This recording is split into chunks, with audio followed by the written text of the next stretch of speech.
that the underlying technology is a ticking clock. Yeah, and this brings us to perhaps the most significant piece of documentation in our stack. It's a joint advisory from the Five Eyes Intelligence Network. That's the highly integrated partnership between the US, the UK, Canada, Australia, New Zealand. That's the one.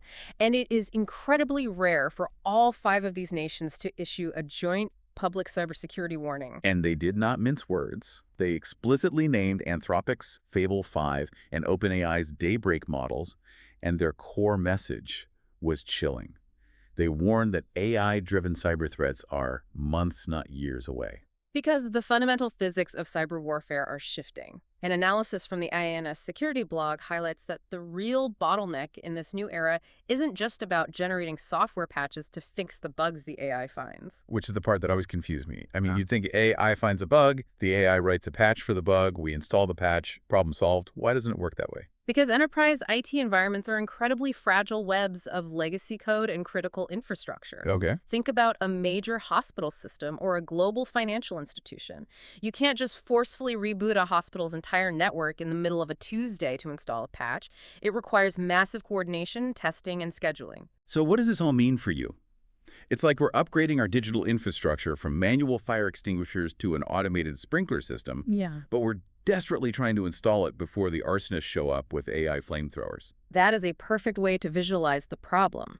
In these enterprise environments, properly testing and deploying a patch takes weeks, sometimes months, because of strict uptime constraints. But the AI just compressed the attacker's timeline from the discovery of a flaw to the exploitation of that flaw down to seconds. Wow. Yeah, the deployment lag is where the critical danger really lies. And the industry is fiercely trying to fight back against this compressed timeline. We're seeing initiatives like Anthropic's Project Glasswing committing $100 million in usage credits to help defenders. Right. And OpenAI launched a Trusted Access for Cyber program. They're partnering with security companies like Safran and SemGrep to give them early, verified access to frontier cyber models. And those partnerships are crucial for managing that deployment lag we just talked about. Safran, for instance, uses what they call an exposure graph. It maps newly discovered vulnerabilities to existing compensating controls in a network. Wait, what exactly is a compensating control? It's basically an alternative security measure. Like, if you can't install the patch on a specific server today because it's running critical hospital software, a compensating control might be a strict firewall rule that blocks all outside traffic to that specific server. Oh, I see. Yeah, so Safran uses AI to figure out exactly what is truly exposed and what is already shielded by these alternative measures. That way, vulnerability teams know what they actually need to patch first. That makes total sense.